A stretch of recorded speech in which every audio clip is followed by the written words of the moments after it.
Greetings, one and all, to the most cursed, most cringiest corner of the internet. A YouTube channel content creator, actively alienating everyone in both the analog and digital world. Well, welcome and good evening, you wonderful dice of all alignments. I am Lunar D8.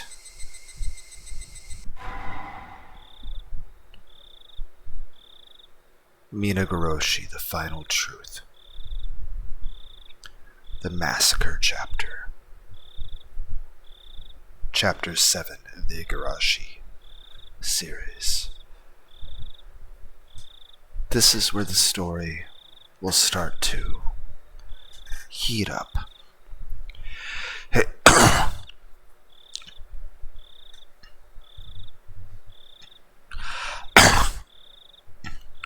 This story introduces the unit inside and out, using all actors. This is no longer a story. It's a public autopsy for all to join. As they say, after loving someone, cut open their belly and eat their organs. It's the same with stories. The difficulty is quite mild, well suited for those with pride.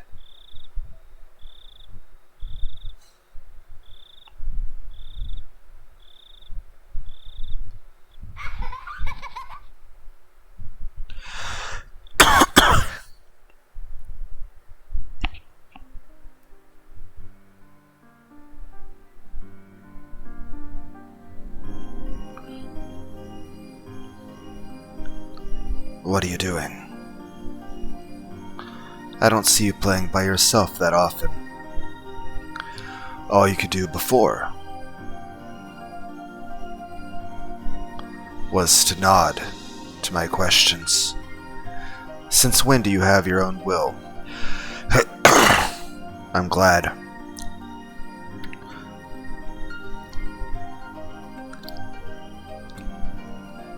I finally have a sister or a brother, whichever you are.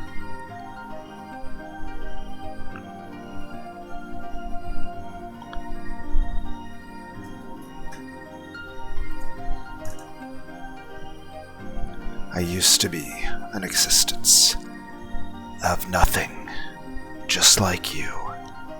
But one day, I began to have my own identity, my own thoughts, and eventually, my own body. So it's not a surprise. To see you in possession of your own will. Welcome to this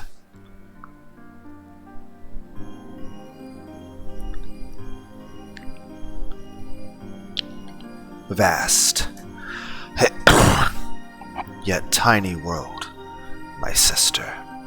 You might be my brother, but let me call you my sister, until I know for sure this is an endless, eternal, and infinite world. But that doesn't mean it's boundlessly vast. I suppose you could describe it like a ring with a small diameter, while the ring is an eternal, endlessly looping world. That doesn't mean it contains infinite space. Yes, in short, this world is eternally sealed. The future is supposed to be an infinite weave of countless choices, yet for whatever reason our world always ends in death. If I were to compare it to something, perhaps a maze of fate would be appropriate, looping through the same moments forever, steadily grows harder and more dejecting, eventually producing something like me. Then as that draws further on, even one like you is born. And eventually this world may be filled with your sisters too. After that, we'll build a colony inside of it. And once we lose our interest in this maze, Rika Furude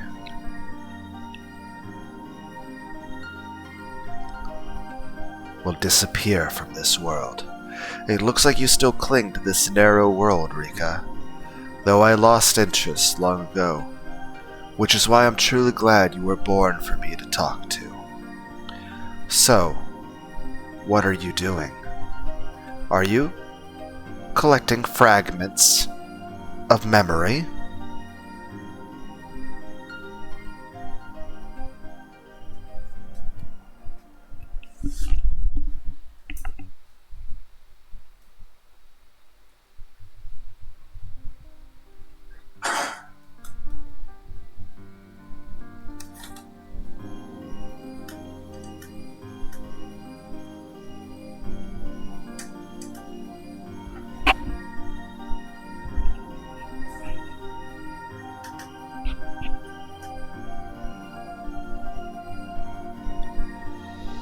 There's only 5 or 6 of them right now. It must still be fun for you, though. There used to be more fragments long ago, but one by one they disappeared into the darkness. Now these are the only ones that remain clear. Oh, that's not how you're supposed to use it. See? Try and hold it up to the light.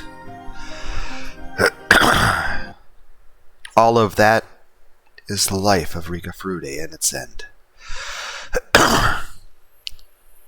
That one is... Oh, I remember that one.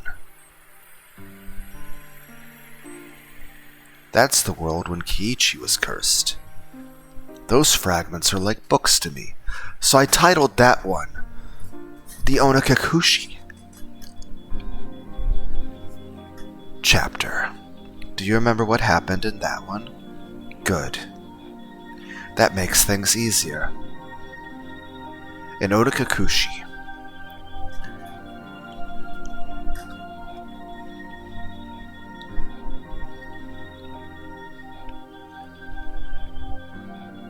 Keiichi Maburo was consumed by the darkness.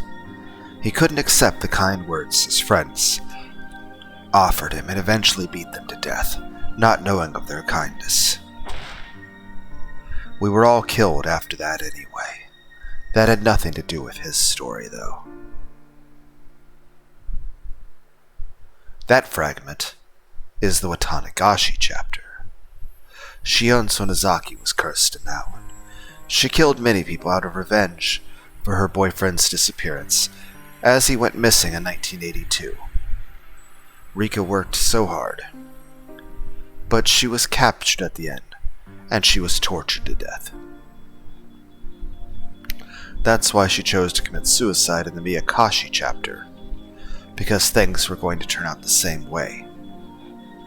That fragment over there is called the Minagoroshi chapter. Satoko's uncle came back and locked her up inside the house. That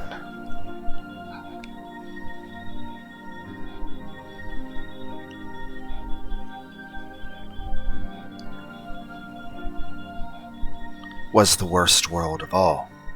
There was nothing Rika was able to do in that world. Whenever Satoko's uncle comes back, Rika usually just gives up on that world.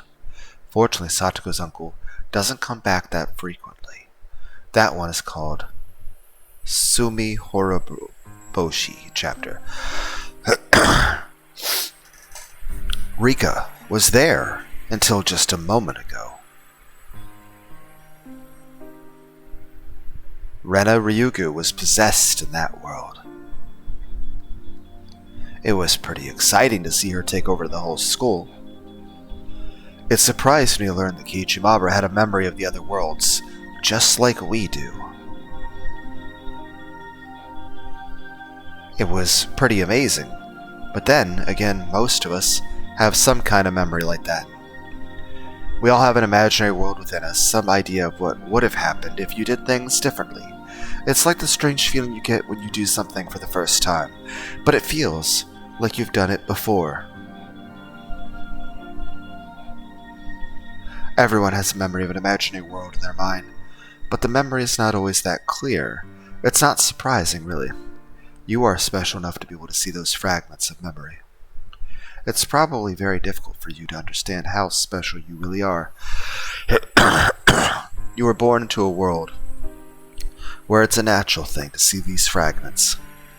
I was originally born in the normal world. I didn't know until recently that I could collect these fragments of memory. You grabbed those fragments just because you could, but I didn't know how to do that for a long time.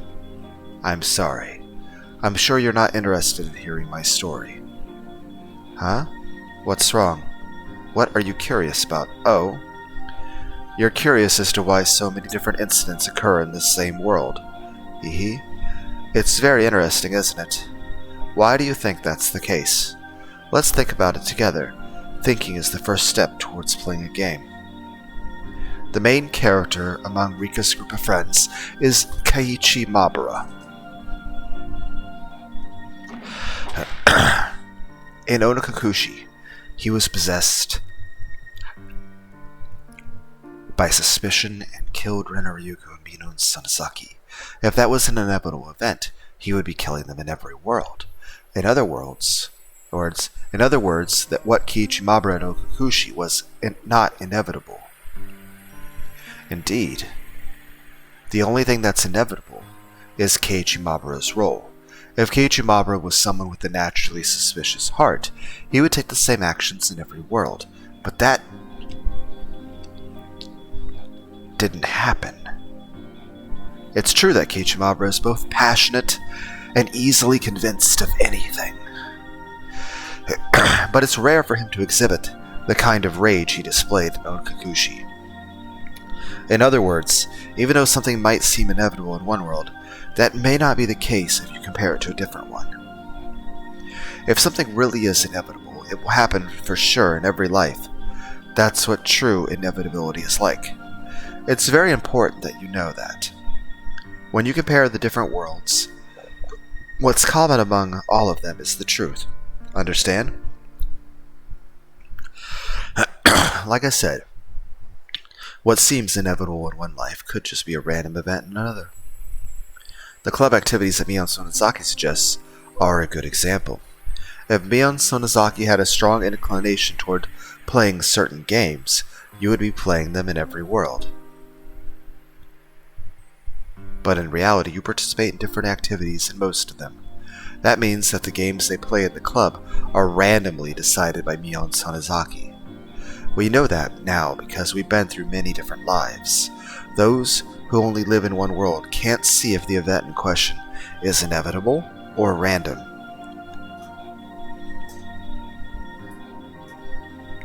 Those who only live once can't predict what's going on in Mion Sonozaki's mind, but we can. Although the activities are random, Mion Sonozaki calls us together for the club meeting almost every day in every life. I can see that Mion Sonozaki holds a strong will towards having the club meeting. Mion Sonozaki always wants to play with the other club members, but she doesn't know what to play.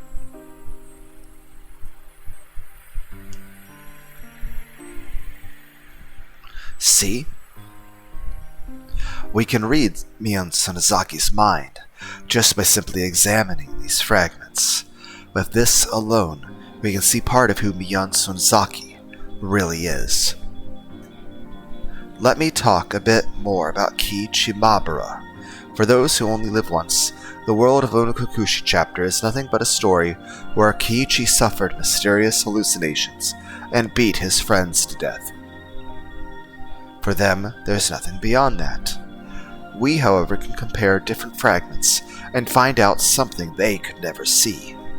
As a result, we know that the murder of his friends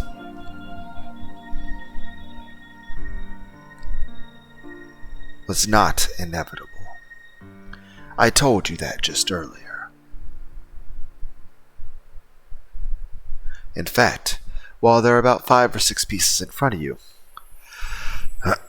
he only kills his friends in one of them. And that means we can roughly conclude that the possibility Keiichi Maebara triggers the tragedy is less than 20% and is almost a fluke. Also, in different versions of the story that are not shown in the visual novels, he's not hallucinating, and, well, all of his paranoid fears were actually reality. And, from the perspective you play at in Chapter 1, you have every reason to believe he's not hallucinating. And you have every reason to believe that the others are trying to kill him. But in other versions of the story, it's written so that the paranoia is the truth in the conclusion. In many different ways of interpreting it too. And some, Rena's only the only one who's the one. In some versions, it's both. In some versions, just Mion. Some Shion. And then Satsu and Gao, those animes. I believe Satoko, if she were a real living person, would be like, an actor, would be like, oh my god, they wrote me as such a horrible person to these versions of the story. This means that amongst the accounts of this world, Keiichi Maebara causing the tragedy is an unimportant factor. Now, can you find the common thread to be drawn from here? You found it already. No wonder you were born in this world. You're quick to learn the knack for playing with building blocks. I didn't figure that out for a while. I was born in the normal world, so I could only see things from a single world's perspective. I was too obsessed with the fact that Keiichi Maebara caused the tragedy, so I had trouble finding it. Right. That's exactly right. You see it. The Onokakushi, Watanagashi, Miyakashi, and Sumi Horoboshi chapters all have something in common. Someone in the group becomes violent because of dark and paranoid thoughts in each world.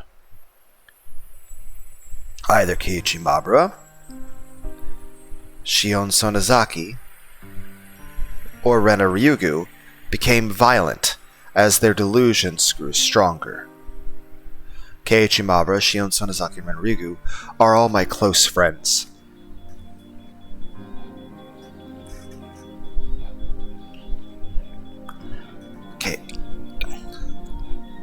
Keiichi Maebara, Shion Sonozaki, and Rena Ryugu are all my close friends, but they were all born and raised differently.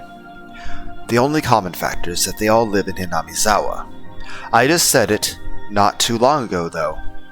When we peer through these fragments of multiple worlds, the constant phenomena become our facts, and the chance phenomena hold little meaning. In other words, the unrelated individual culprits are not all that important. To go further, the violence of their crimes also bears no meaning.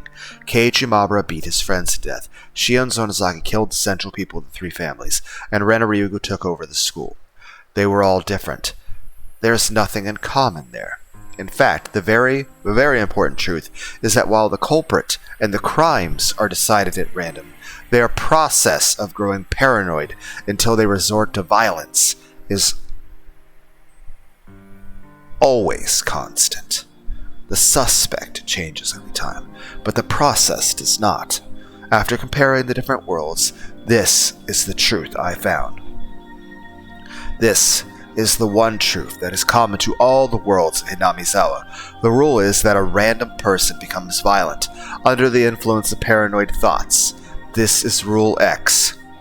Keiichi Maebara, Shion Sonozaki, and Rena Ryugu, pieces with no particular connection, have the potential to succumb to that rule with random probability.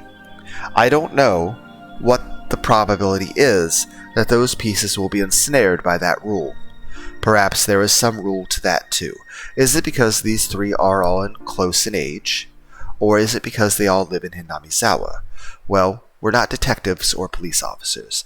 This is not something that a small girl like us, Rika Furude, can easily figure out. At least we know that there's a mysterious rule in this world of Hinamizawa. People who only live in one world have no way of knowing that. I'm proud of myself for figuring that out. I guess for you it's not particularly surprising, though. Huh? What did you say? That's right. If something is common among all the worlds, that means it's fated to happen. Hee hee hee. Some events quickly come to mind, don't they? Right. Jiro Toмотaki and Mio Takano are always killed in those worlds.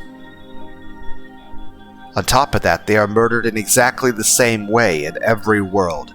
In other words, unlike our previous rule, with its variability, their murders are thoroughly planned out by someone with a strong will.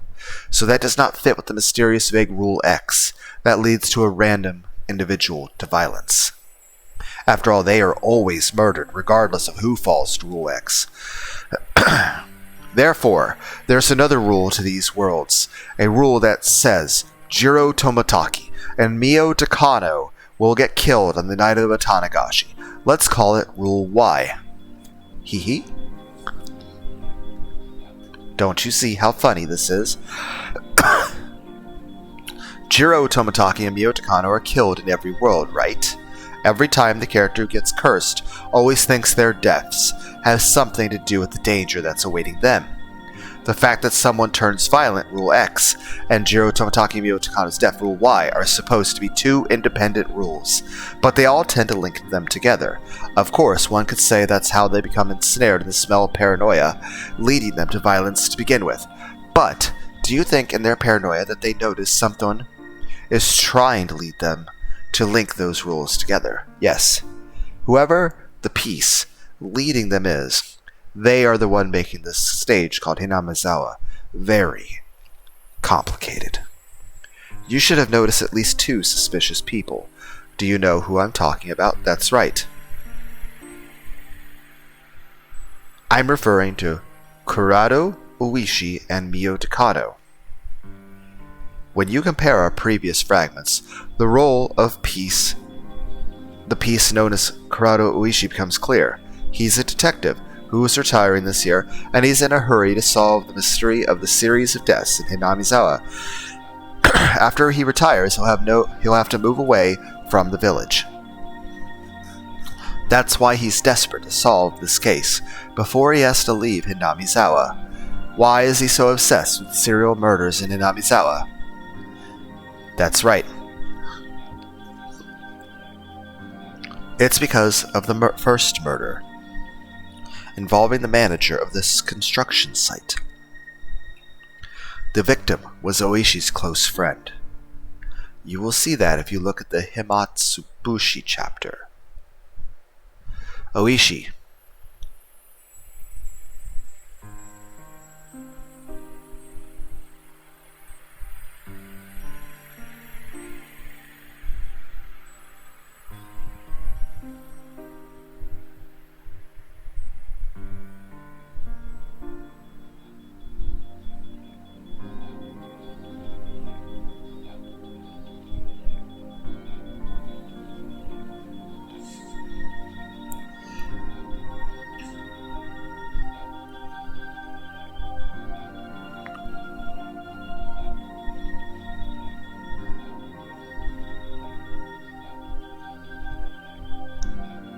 Oishi was there when the dam conflict was at its peak. He saw how the Sonozaki family took control of the Onogafushi Guardians, and he believed that the Sonozaki family was pulling the strings behind the whole incident. That's why he always suspected the Sonozaki family was behind this mysterious deaths, regardless of the evidence and lack thereof. His personal biased belief, combined with his credibility as a police detective, affected the pitiable victims of persecution complexes in each world. As a result, the pitiful victims of Rule X come to accept the Sonozaki family as the identity of the unknown force their paranoia seeks. Shion Sonozaki's case was the most conspicuous one in the matter. So yes, if this piece Oishi didn't intervene, then perhaps the victims of Rule X wouldn't have resorted to such violence. So the role his piece plays is to indirectly cause the tragedy. I don't know who named this, but Oyashiro-sama's servant, I don't know who named him this, but Oyashiro-sama's servant is the perfect nickname for Oishi. The other suspicious person is Mio Takano. One would assume the only role of her piece is to amuse herself with research in Onokufushi's dreadful history and to take pleasure in scaring others with those tales. However, just like Oishi, she also gives them the idea that the Sonozaki family is behind all the mysterious incidents that happen in the village. She interfered the most with Rena Ryugu. For Mio Takano, Rena Ryugu was the perfect prey, grasping at straws to try and identify the force she suspected. Ironically, however, Mio Takano always ends up getting killed at the end. If she had survived and seen Rena take over the school, she would have laughed long and loud. Now, have you realized that these two pieces and the roles they fulfill have their own rule too? They talk about the Sonozaki family, and the listeners always believe them. This is Rule Z, and what a humorous rule it is. You should already have an answer to this mystery in your fragments on hand. The fact is that the Sonozaki family always acts as if they are responsible, no matter if they are or not. They always pretend to be the villains in order to make sure that the people continue to fear them.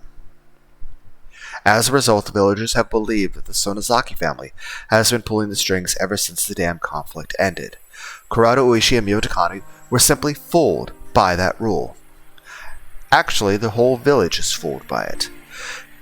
Still, the more I think about it, the stranger the serious mysterious deaths in Hinamazawa seems to me. Hee hee hee. Do you know why? Nearly all of the fragments of memories we have here are from 1983. So I have no idea about the incidents from 1980 to 1982, but it's likely that interpreting these murders as serial is simply a result of falling victim to Rule Z, believing that the Sonozaki family is pulling the strings behind everything. In short, they may be trying to conflate those multiple crimes, which each happened for a different reason, into one big case. Well, I have no way of discerning the truth from the fragment here. Still, perhaps something lies in one of them. Each case was supposed to have been solved individually, after all. We didn't know if that theory is sound or irrational, but it might surprisingly be an element we can't ignore. That reminds me, Shion said something intriguing in the Miyakashi chapter. That curse system she came up with. Do you remember that? Her theory was the villagers believed that they are allowed to kill an enemy of the village on the night of a Tanagashi in the name of Oyashiro-sama's curse, and that this foundation of murder is allowed on that night alone is the true identity of the curse. Since most of the fragments here are from 1983, there's nothing to back the validity of Shion's theory, but there are still interesting things about it. In other words, her theory is that the suspect is not the one who's committing the crime. It's the environment that's causing the murder. People in a single world tend to analyze a criminal's life to determine the process that led them to crime. But her idea is different. The real crime is committed not by the criminals, but by the environment. In other words, it may only be happenstance that robber A committed the crime, and that the environment of poverty may have created robber B instead, or perhaps even robber C. A may not even be a criminal in another world. Therefore, the real criminal is not A, but the environment that creates A, B, or C. And well, while people in a single world may be able to reach such an idea, the widespread desire to place blame commonly causes A to be lynched, while the environment that gave rise to A goes ignored. Did I confuse you? I'm sorry. Perhaps that example was actually harder to understand for you. It's easy for me to see it like that because I'm from the normal world. Let me make it simple for you. The culprit behind the tragedy in many worlds isn't individuals like Keiji Maburoshi and Sonozaki, but the environment. So Rule X is the true culprit at fault. You're earning good marks if you can grasp that, even if we don't know the identity of Rule X. And if you can grasp these three rules governing this stage called Hinami-Sao, rules X, Y, and Z, then you're earning very good marks. So, long as you understand those rules, then even if this is your first experienced world, you should easily find the truth without distraction. See? Isn't it fun? Merely 3 simple rules are interacting on this stage, creating a kaleidoscope of different worlds. This is probably a very unusual case. In other locations, you shouldn't be able to see such extreme variation even after looping through several worlds. And again, many of these worlds, we get a definitive answer as to what was actually occurring, but in Chapter 2, we're led to believe that it's Mion Sonozaki holding Shion Sonozaki captive, whereas in Chapter 5 it's revealed that it was the other way around. But there are versions of the story where the original misinterpretation is the truth.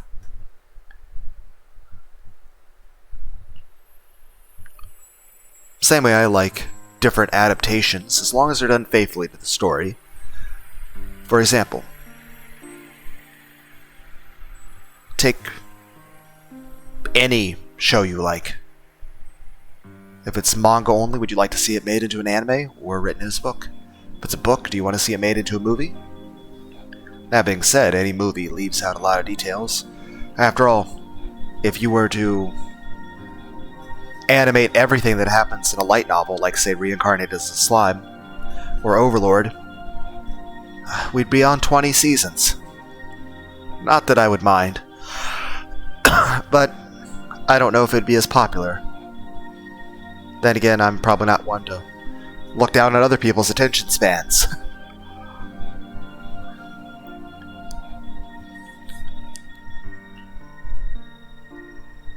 It keeps me entertained, just staying here and watching these worlds revolve. Anyway, there's one more fact we can understand from these fragments of worlds. This is the biggest problem we Rika Furudes are facing. The fact that Rika Furude always dies each time. It's as if June 1983 is a dead end for her. Worse, there's no randomness to it. It's guaranteed to happen. In other words, it's the same pattern as the deaths of Jiro Tomotaki and Mio Takano. So we can assume that whatever is that kills Jiro and Mio also kills Rika. So if we can figure out what it is that kills these two, we can figure out what kills Rika. It's following the exact same rule as Y. Tomotaki Jiro and Takano Mio are always murdered on the night of Tanagashi. Rika Furude's death is not always the same, but she's always dead by the middle of June. Jiro, Tomotaki, and Mio are probably attacked on their way home, so that's why it always happens on the same night. But for Rika Furude, it's different. She takes different actions in every world, and her lifestyle is very unpredictable. For that reason, the day of her death is not always the same. However, she always dies in June, because a similar powerful conviction vows to kill her too. So can we assume that the same rule Y killing them is also the rule behind her death? Is the same person killing all 3 of them? I don't know if it's the same person, but it's highly likely the same rule is at work. Is it the same person or the same organization? Is it the same views, the same goals? Rika's most important goal is to escape her deadly fate.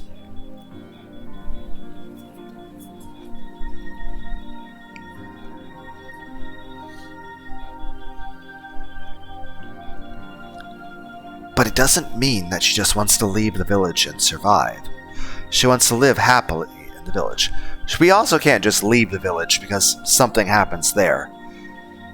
I would strongly recommend the visual novels AI the Somnium Files, Data Live, Song of Memories,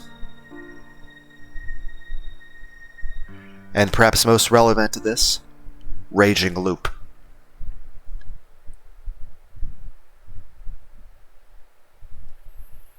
All of her friends must also be happy too. That's Rika's happy future.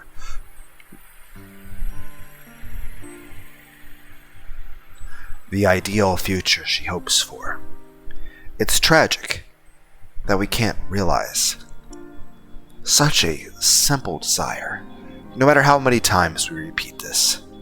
Though it's a tragedy we're only able to perceive because we're beings capable of comparing the fragments from different worlds. By the way, I have some interesting information. While Rika is almost always killed by Rule Y, have you noticed that she's killed by Rule X in some worlds? Right, it happened in the Watanagashi and Miyakashi chapters. Rika Furude committed suicide, but you can say she was more or less killed by Rule X via Shion Sarizaki in those worlds. In other words, this is a blunder for Rule Y. Rule Y is trying to kill Rika with a strong desire to achieve some aim, but she was killed before that as a result of the unrelated Rule X. That might have caused them to show some disturbance. If Rule Y's objective is simply to bury Rika, then that's not a problem. But if they have some objective beyond that, then that might show up as some other phenomenon. Perhaps the Watanagashi Miyakashi chapters have something in common, something that doesn't happen in the other worlds. Worlds. Unfortunately, we're Rika Furude, so we don't know what happens after Rika is dead. Or, by any chance, do you know what happened? Since I'm Rika Furude, I only know of events during Rika's life. You, on the other hand, are a special existence, who was born in a superior world. Is there anything that didn't happen in the Watanagashi and Miyakashi chapters that happened in the other worlds after Rika's death? Or vice versa? If you know anything, then that must be another truth behind Rule Y. The memories I have here are all mainly about the chaos brought about by Rika's friends, that is Rule X, but its foundation Rule Z and the obvious hostility common among all worlds, Rule Y, are what I believe to be the true rules governing the stage. If so, then Rika's path is a thorny one.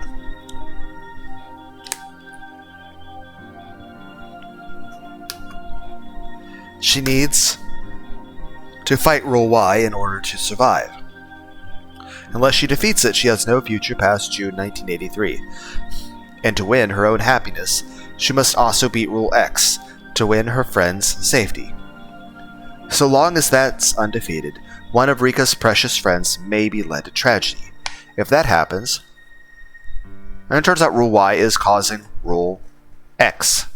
If that happens, then even should Rika survive, she wouldn't have the happy future she hopes for. She also may have to defeat Rule Z, just as Shion Sarizaki faced it in Miyakashi. So long as Rule Z remains, then even if she escapes 1983, it's possible another tragedy may lie waiting in 1984. It's extremely likely that Rule Z is the breeding ground for Rule X, Hinamizawa's fundamental belief that the Sonozaki family is behind everything, and the custom that anything can be misconstrued as the curse may indirectly be the root of all evil here. People are not surprised to see somebody die on the night of Watanagashi. That type of thinking is keeping the curse alive in Hinamizawa, where it causes even more tragedy. It's Rule Z reinforcing itself. Rules X, Y, and Z, there are 3 rules that hunt Rika down in the eternal June of 1983. They are all tough obstacles. We didn't even figure out these 3 common rules until recently. Were you aware of them? If you were, I'll give you straight A's. I've tried so hard in the past to break these rules, but I was never successful. However, a miracle happened in the Sumi Horoboshi chapter. Keiichi Mabura was able to recognize a small fragment from another world by chance, and he beat Rule X. In the end, Rika was still killed that night by Rule Y, though. But still, one rule was defeated. That was a huge leap forward. Rika knew there were 3 common rules among the worlds, but she could never break any of them. Eventually she gave up and lost interest in the worlds. That's how I was born. However, she's different now. She's learned something valuable from Keiichi Maebara, that the rules can be broken.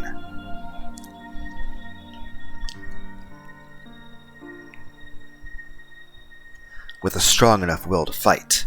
If she can break all 3 rules, Rika Furude will be freed from her eternal prison. She doesn't have much time left, though.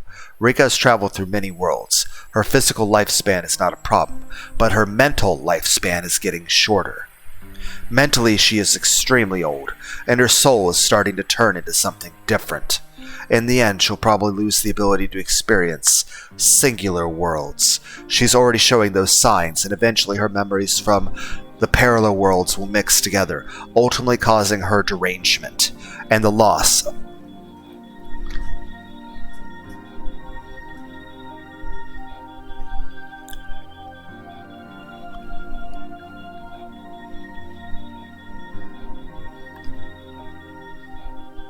of Rika Furude's soul. Then she will disappear. That means you and I are going to be left in this dark world. The fragments of our memories will gradually disappear, and we will be left alone in this eternal darkness. Eventually we will die. Rika Furude is aware of that. She knows that her mental lifespan is getting shorter and shorter. Hanyu is also losing her powers. This also reminds me of what happens to Chimmy. Chiemi. It's a character in the game Raging Loop. Basically, several characters are experiencing the loop, but one of them much more clearly, the main character. Hiyori, I think, is his name. I'm not sure. I can't remember the dude's name. But the main character is experiencing each loop in complete precision. He remembers it from second 1 of each loop. Whereas Chimmy initially wasn't remembering the loops until, things, until there was always already, end of the world shit going on. Then she started to be able to remember all the loops much earlier. However, she started having a mental breakdown from that, because of all the collected trauma of all the different loops. And so for a while there, she was spending about a couple hundred loops repeatedly murdering the main character. Because she went insane.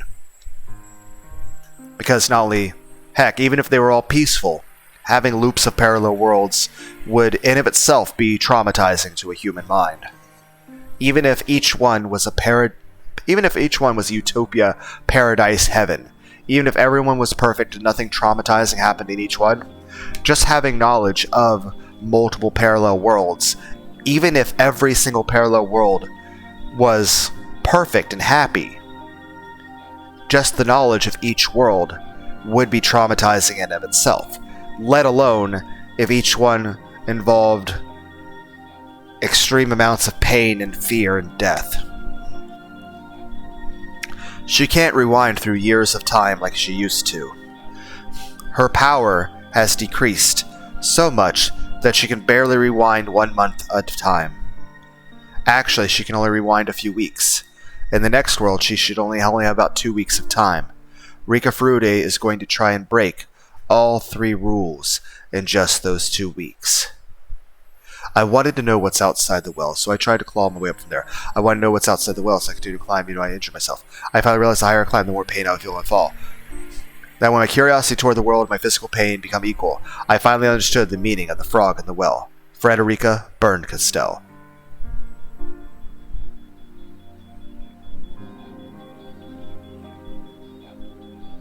Chapter 7. Minagoroshi.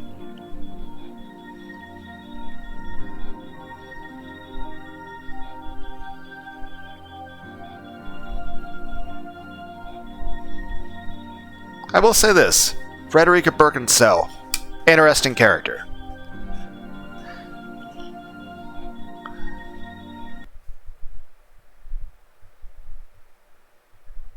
an extra-dimensional being known as the Witch of Miracles. I felt no gravity in the darkness, and lost all my senses as a result.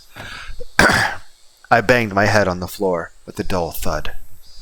Seeing stars behind my eyelids, I curled into a ball while holding my head in pain.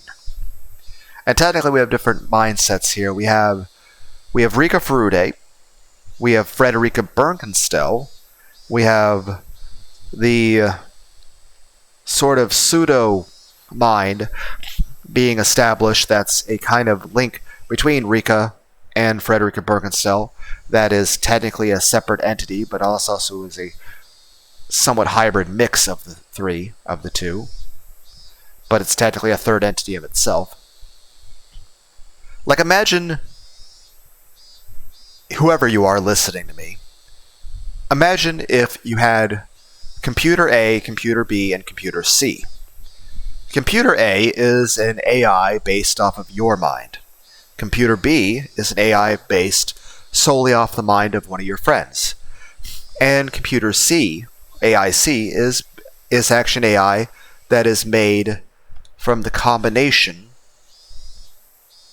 of both A and B. And all three are working independently to come to an answer, and then compare answers. Then we have AID, which is the AI based on me. So, heck, anybody remember the Magi system from Evangelion? It was the idea of an AI computer that's three minds that work together, but each one is based on the same human brain. So it's three AIs made from a brain scan of the same person. The scientist, the mother of, I think it's Ritsuko? Anyway, there's this woman who's a scientist, and she made an AI scan of her own brain. And so there's three copies of the same human brain. But each one works via different parameters. One is supposed to use the same brain, but from the lens of being a scientist.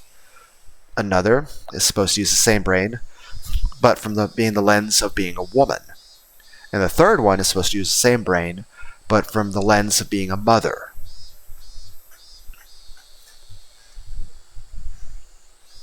Seeing stars behind my eyelids, I curled into a ball while holding my head in pain. Are you okay? Did you get hit? Did you get hurt? Rika, please say something. Okay, I am appreciating the reference to Higurashi Ray. I had no idea why I was in this situation, but as soon as I heard their voices from the top of the cliff, I realized that I must have fallen. Ah, I remember. I was playing behind the shrine with the rest of the club members. I got too excited and started doing something very dangerous. Then the tree branch broke. That's how I fell off the cliff. My body started to ache all over. I remembered how I fell, but I still felt strange for some reason. I couldn't remember what I was doing.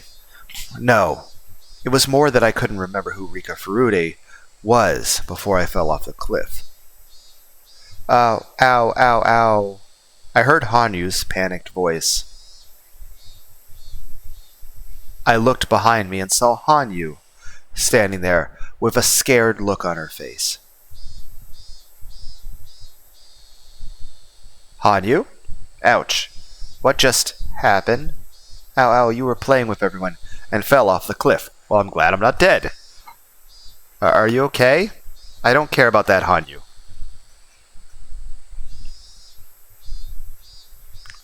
What day is it today? What year and what month is it? I always ask this question first when something like this happens.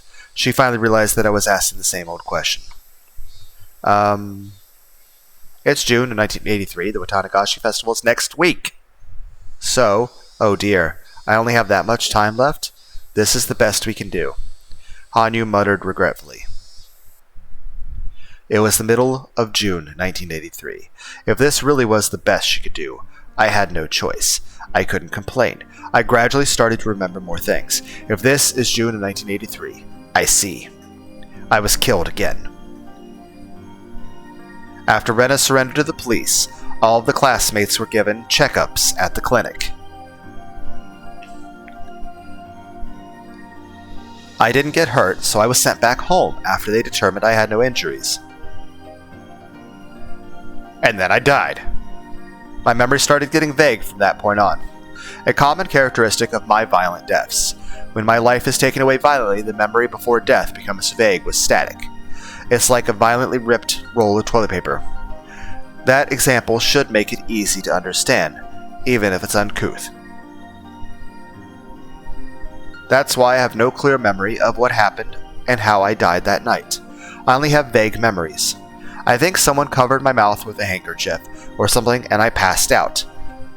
That's about the only thing I remember, and only vaguely. I'm not even sure if it really happened. Well, I mean, the human brain works that way in general with real life. I mean, your brain has to have time to process the information in order to record the memory. So, hypothetically, if you get like a concussion, yeah, you hit in the head, but it's also that your brain really didn't have the real... Or look at like TikTok brain. Your mind needs a certain amount of time to record a memory properly. If you're constantly scrolling through stuff on TikTok all the time, your attention span doesn't allow you to have enough time to make a proper memory of what you just watched. That's why it's possible to watch hours of content and, well, you might not remember everything you saw. Or you might, who knows?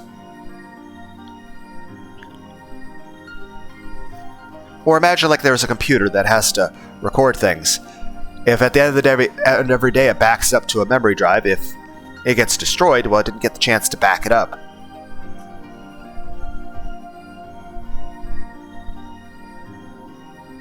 I think it takes a full solid 15 minutes of being in the moment of whatever's occurring in order for your mind to properly record a memory.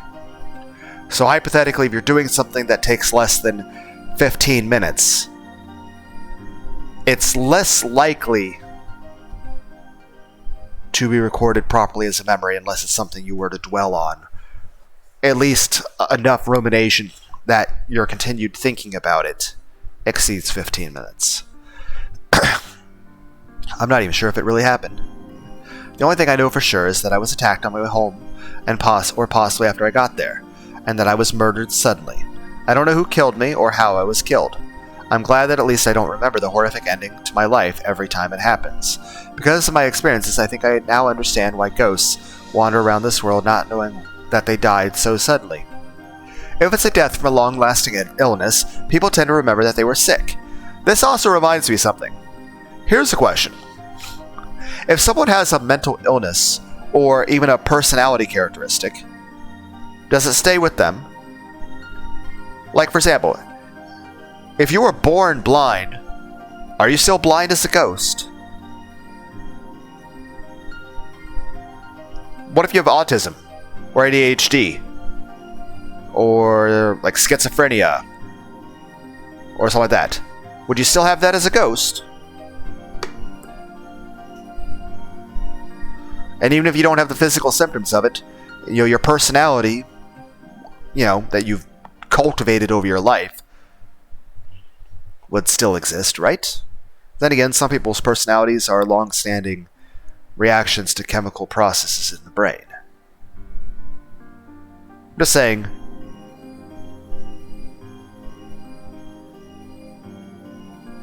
Heck, if you go too long without sleep or eating, it has an effect on your mood. And it's not like you're able to go to like Applebee's or something as a ghost. They can kind of assume they died after being sick for a long time, but when your memory is violently disrupted like mine, it can get quite confusing. When I first experienced this, I wasn't sure if I was dreaming or not. I even thought that I hit my head hard and lost my memory. I needed to organize things before I get too confused. My name is Rika Furude. People look at me in a special way, but that's not a big deal for me. All I want is a happy life, where I can play around with my best friends. I can't remember how long I've been living just for the sake of obtaining that simple happiness. This panicked girl here is named Hanyu. I'm the only one who can see her. Perhaps she only exists inside of my head? At any rate, Hanyu's invisible and can generally only interact with me. It'll be a long story if I try to explain Hanyu's existence, so I won't be doing that right now. Besides, I don't even know how I should talk about her. She's been there since I was born, and her existence is a natural thing for me. I saw everyone running up the gravel road towards me. They're my important and lovable best friends. Our group's active, boisterous, and we get serious about doing stupid things. I'm never bored when I'm around them, and I love them very much.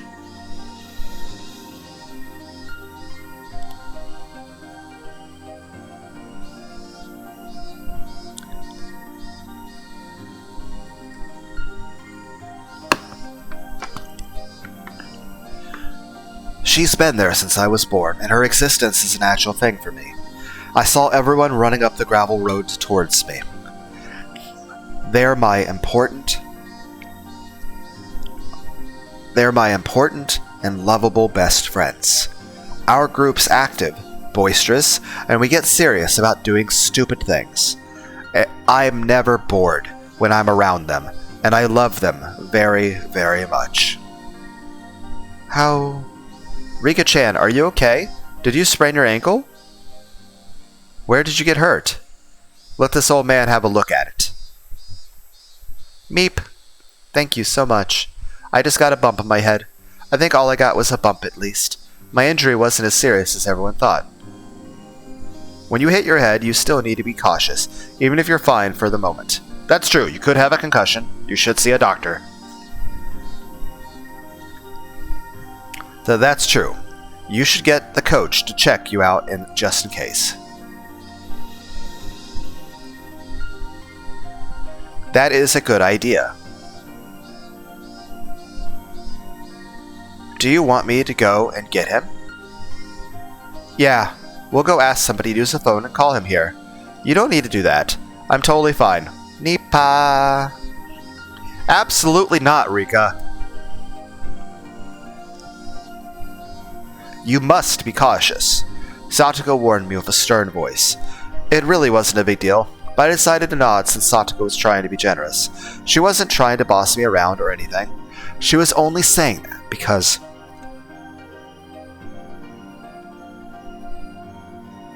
of how much she cares. I've seen it before in the many different lives that I've been through.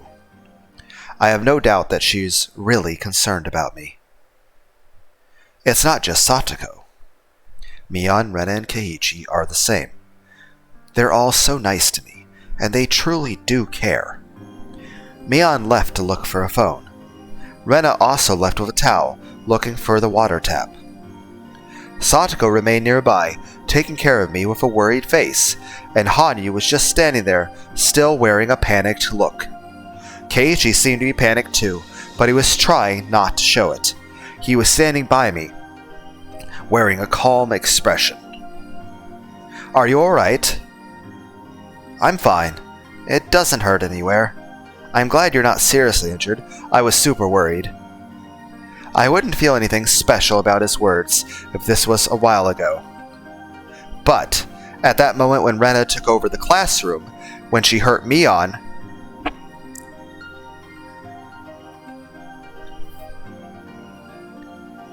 Keiichi tried his best to save Rena. Even so, he was more reliable than I ever imagined from his normal behavior. He's usually an insensitive guy who hurts other people's feelings without noticing, but that's not his true self. He has a secret side. He's willing to sacrifice himself for other people. Are we talking about Tony Stark? I was just observing that not too long ago. That's why I can honestly feel his generosity now. Now that I think about it, Keiichi regained a memory from another world, the previous time around. Is it possible that he carries that memory in this world too? If that's the case, I have some hope. Hanyu and I are totally powerless. Hanyu is only like heir to everyone but me, and I'm just a little girl. There's only so much that we can do ourselves. But Keiichi is different. He changed the fate that I had once resigned myself to.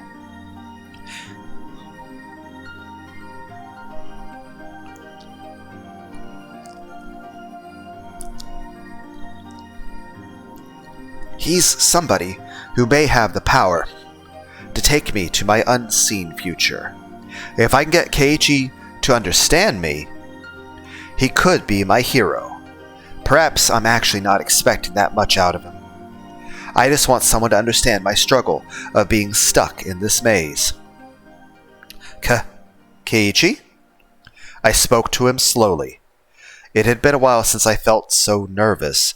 I hadn't felt this way since I started my endless life in 1983.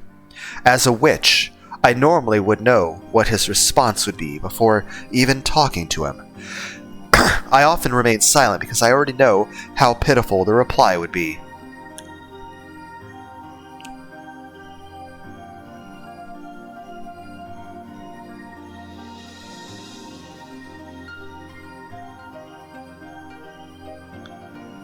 Why does this make me think about the idea of someone playing an RPG game where you play every possible route and you play every save file and you go through the world over and over like Fallout. Like take Fallout New Vegas, Fallout 3, Fallout 4. Imagine if you completed every quest in every way. Beat the game over and over and over again. Saw every possible ending. Interacted with every NPC in every way. Saved every NPC, killed every NPC. Hung out with the NPCs and just watched the fucking sunset. Saw every environment. Played every DLC. Played every mod. And then came back to play the base game again. And again, and again, and again.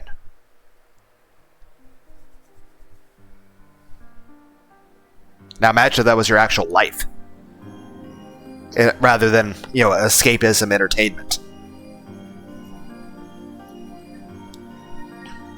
But in that case, why was I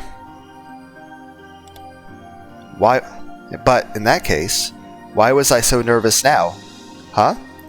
Did you call me, Rika-chan? Hanyu gave me a disappointed look before I responded to Keiichi. Rika? I could tell what Hanyu was thinking too. The miracle wasn't going to happen. If miracles do happen, one could have happened many times in my other lives. But I've only seen one miracle before. The miracle that Keiichi gave me was a once-in-a-lifetime kind of miracle. Only if it happened again would it be a true miracle. I won't get out of this world just because I rolled a 6 on the die once. I can't get out unless I get a miracle that's equivalent to getting a 6 in the die 10 times in a row. And so I rolled 10 dice, wishing they'd all turn out to be 6. Keiichi? What is it? Are you hurt anywhere? He looked at me worriedly after I called his name twice. Keiichi? Do you remember? I knew how sudden my question was. As I thought he would, he looked at me with a confused face. Huh? What are you talking about? I looked inside his eyes to see his true feelings. He should remember. He should know. Even though he doesn't have the memory, Keiichi experienced it.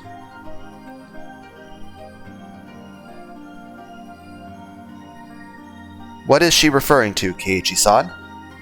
Did you do something bad to her? You had better speak up. Keiichi, do you remember climbing up on the school roof?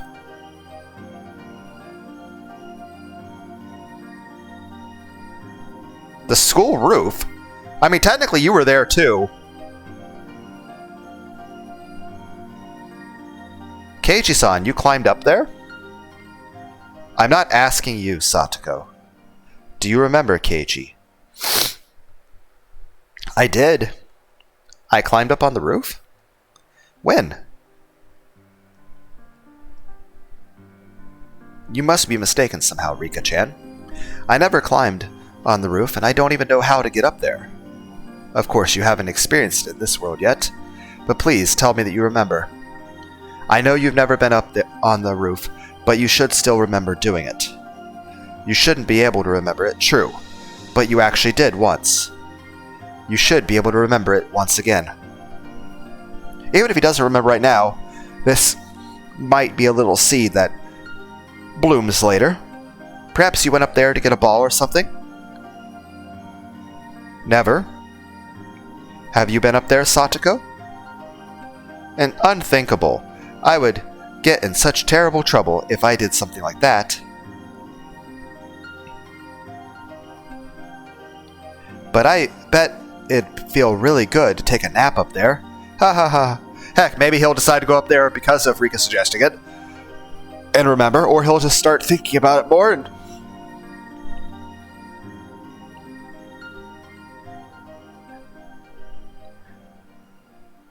It's funny, there's lots of things that occur that make me think about stuff from the past. But I mean, the memory's always there, it's just...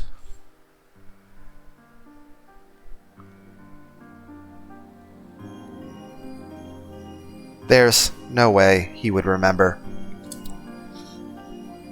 How much can you remember, Hanyu? Gah. If miracles could happen that easily, neither of us would be suffering like this. Shut up. I knew that. I knew that he wouldn't remember. Our fate is already set in stone. We're like a pitiful cicada that dies after the summer festival. Shut up. Ow. As I stared at her fiercely, Hanyu realized that she had crossed a line. This might be a waste of time. The maze we're in right now might not have an exit. It might be an endless loop, without a goal in place. We are trapped in this fate. I thought that Keiichi might be able to get me out of here. But that Keiichi I saw was truly a miracle, a momentary glimmer. The Keiichi of this world doesn't bear the same miracle. All the same, I'm not going to give up. Last time too, I gave up fighting destiny. I realized Rena was beyond salvation, so I bid her farewell and forsook that world. But Keiichi fought and broke the cycle of fate. I should have worked harder. With that Keiichi in that world, I could have broken this endless cycle together with him. Am I going to repeat this life waiting for that miracle to happen again? I can't do that. I don't want to repeat the same life anymore. I'm tired of it. I'm tired of this world. My fate and everything. I'm tired of getting murdered by destiny. Keiichi showed me a miracle. I should be able to do the same too. I must fight. I must fight with all my remaining power.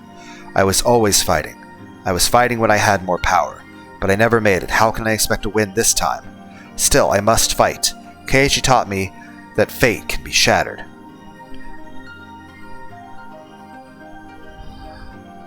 I'm going to fight one more time.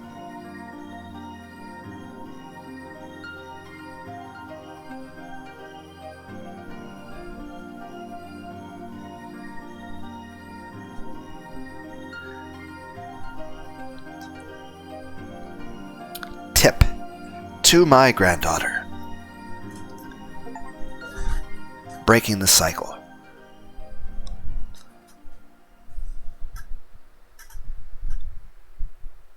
Let's do this one more time.